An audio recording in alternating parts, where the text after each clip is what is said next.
اس کا طریقہ کار بھی ذرا دیکھ لیجئے کہ ہم نے کیا کرنا ہے. سب سے پہلے ایک ہی اذان اور ایک ہی اقامت ہوگی. سب سے پہلے آپ مغرب کے 3 فرض پڑھیں گے, یہ دیکھیں. اس کے بعد آپ عشاء کے فرض پڑھیں گے. اس کے بعد آپ مغرب کی سنتیں نفل اور اوابین وغیرہ پڑھیں گے, اور اس کے بعد آپ عشاء کی سنتیں وطر اور نفل وغیرہ ادا کریں گے. ابھی ہم مزدلفہ میں پہنچ چکے ہیں. مزدلفہ میں ہم نے نمازیں ادا کر لی ہیں.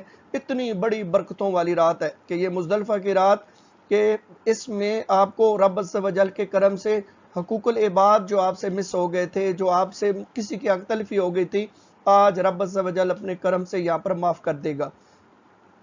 میدان عرفات کے اندر حقوق اللہ معاف ہوئے تھے, اور آج ہی حقوق العباد سے بھی اس سے رب عز و جل نے اس پہ کرم فرما دی ہے.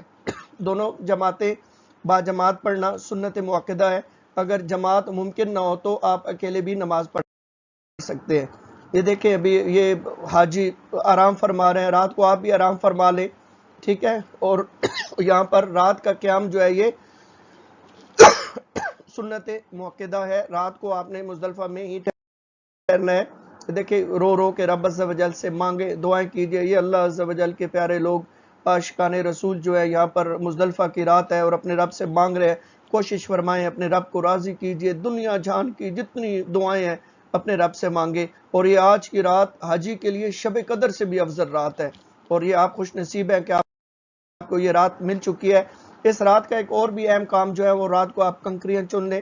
شیطان کو مارنے کے لیے رمی کے لیے آپ نے کنکریاں چننی ہے, اور یہ 72 کنکریاں آپ نے چن لینی ہے, تاکہ جتنے بھی وہ دن ہیں آگے آپ کے جو رمی کے ایام ہیں اس میں آپ نے یہ کنکریاں استعمال کرنی ہے. اور کنکریاں کیسے ہونی چاہیے, دیکھیں گٹھلی کے سائز کے برابر ہو, بہت بڑی بھی نہیں لینی ہے اور بہت چھوٹی بھی نہیں لینی ہے.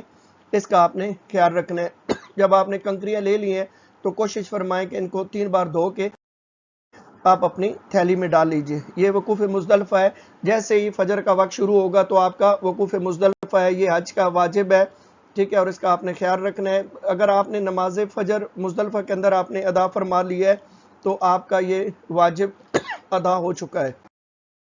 ابھی یہ جیسے ہی نماز فجر کا جو وقت شروع ہونے سے سورج نکلنے تک جو کم از کم 1 لمحہ ہی مزدلفہ میں رہا, اس کا وقوف اس کا جو واجب تھا وہ ادا ہو چکا ہے. مذکورہ وقت میں وقوف مزدلفہ نہ کر سکا تو دم واجب ہو جائے گا. ابھی وقوف مزدلفہ اور نماز فجر کے بعد سورج نکلنے سے پہلے مزدلفہ سے آپ منا کی طرف روانہ ہو جائیں. بہترین یہ ہے کہ جب آپ نے نماز فجر ادا کر لی ہے تو اس کے بعد آپ منا کی طرف رواں دواں ہو جائیں, جتنی جلدی جائیں گے. یہ دیکھیں یہ ابھی اللہ عز و جل کے پیارے بندے حاجی جو ہے, یہ منا کا یہ سارے ہے یہاں پر. یہ آگے جو ہے اس بلڈنگ کے اندر یہ جو نظر آ رہی ہے, یہاں پر شیطان ہوں گے, جمرات جو ہے جن کے ہم نے رمی کرنی ہے, جن کو آپ نے پتھر مارنے ہیں, وہ اس بلڈنگ کے اندر موجود ہے. یہ 10 ذی الحجہ کا دن ہے, یہ جمرات ہے, رمی جہاں آپ نے کرنی ہے. یہ دیکھیں یہ مختلف یہ روٹس ہیں, کچھ لوگ یہ نیچے سے گراؤنڈ فلور پہ جا رہے ہیں, کچھ فرسٹ فلور پہ جائیں گے. یہ مختلف ایریاز میں آپ آ رہے ہیں. کوشش فرمائیں یہاں پر دھکم پیل نہ کریں, اپنی احتیاط کریں, کیونکہ دوسرے حاجیوں کا خیال رکھتے ہوئے یہ ابھی آپ آ گئے ہیں. یہ سامنے جو ہے یہ جو جگہ ہے یہ شیطان ہے, ٹھیک ہے, اس کا امیج ہے. ابھی آپ نے یہاں پر شیطان کی رمی کرنی ہے.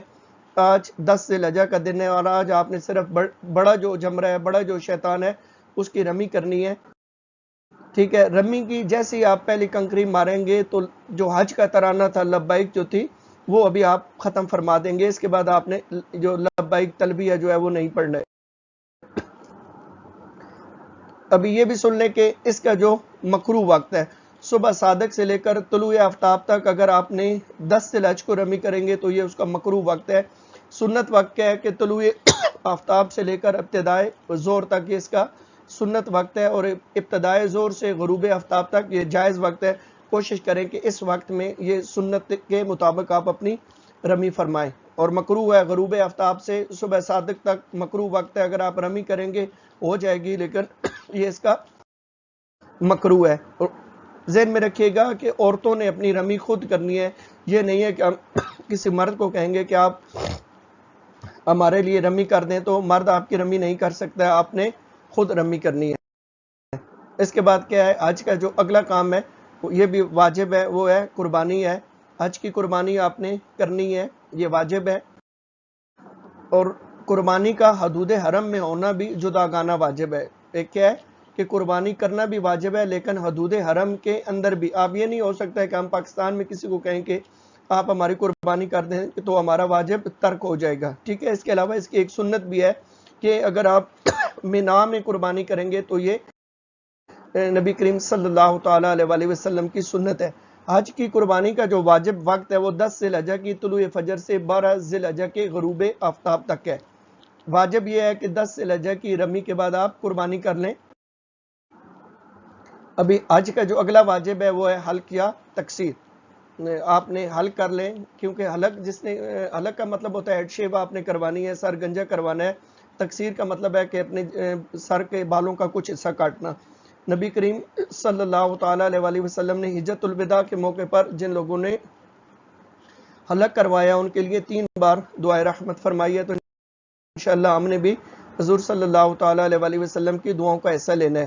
ابھی یہ دیکھیں آپ کے 10 ذی الحجہ کے 3 جو ہیں یہ کام ہیں، 3 واجب ہیں۔ پہلا واجب جو ہے یہ رمی کرنا ہے، دوسرا واجب جو ہے یہ قربانی کرنا ہے، اور تیسرا جو آپ کا واجب ہے وہ آپ کا حلق یا تقصیر ہے۔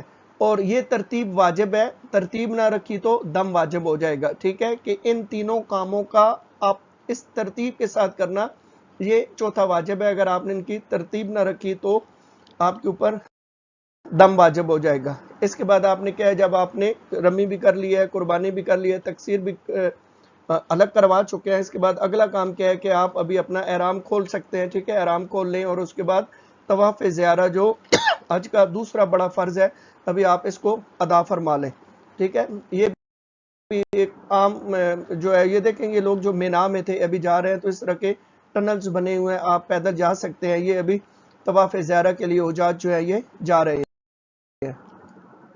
طواف زیارہ آج کا دوسرا فرض ہے۔ یاد رکھیے گا کہ اگر آپ کا آج کا فرض جو ہے یہ ادا نہ ہوا تو میاں اور بیوی کبھی بھی آپس میں حلال نہ ہوں گے، چاہے برسوں گزر جائیں۔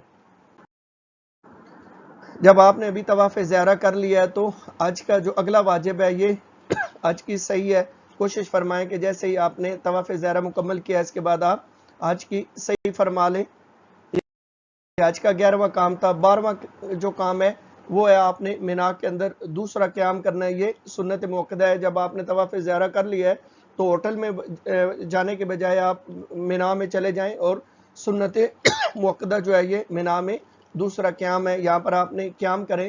اور دیکھیں 11-12 ذی الحجہ کی راتیں، یعنی ہر رات کا آدھے سے زیادہ حصہ مینا میں گزارنا سنت مصطفیٰ صلی اللہ تعالیٰ علیہ وسلم ہے۔ ابھی جو 14واں کام ہے آج کا، تیسرے دن یعنی 12 ذی الحجہ کو تینوں جمرات کی آپ نے رمی کرنی ہے، ٹھیک ہے۔ 12ویں کو بھی آپ نے تینوں کی رمی کرنی ہے، یہ آج کا واجب ہے۔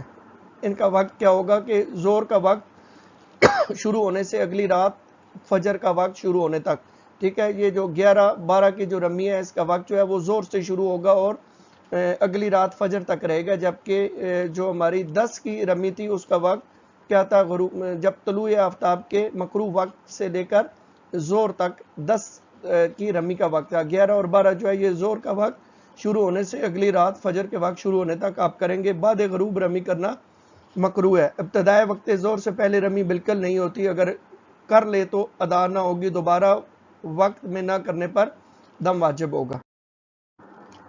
آج کا اگلا جو کام ہے یہ ہے کہ 13 ذی الحجہ یعنی چوتھے دن تینوں جمرات کی رمی کرنا، یہ مستحب عمل ہے، ٹھیک ہے۔ اور یہ اگر آپ کا جو 12 کی دن تھا اگر اس کا غروب جو ہے وہ آپ کا مینا کے اندر آ گیا تو ابھی آپ نے 13 کی رمی کرنی ہوگی۔ اس کے بعد آج کا جو آخری کام ہے یہ طواف وداع ہے، یہ آج کا واجب ہے۔ جب بھی ابھی آپ کو وقت ملے آپ یہاں پر ہیں، کوشش فرمائیں کہ جلدی جلدی یہ سارے کام پورے کریں۔ آپ کا حج مکمل ہو چکا ہے، ٹھیک ہے۔ اللہ عز و جل، یہ دیکھیں طواف زیارت کے بعد جو بھی طواف کرے وہ طواف وداع کہلائے گا۔ آپ کوئی بھی طواف کر لیں گے تو یہ آپ کا آج کا 16 کام مکمل ہو جائیں گے۔ اللہ عز و جل آپ کو دین و دنیا کی بھلائیاں عطا فرمائے۔ جب حج کر لیں تو ہمیں بھی یاد رکھیے گا۔ السلام علیکم ورحمۃ اللہ وبرکاتہ۔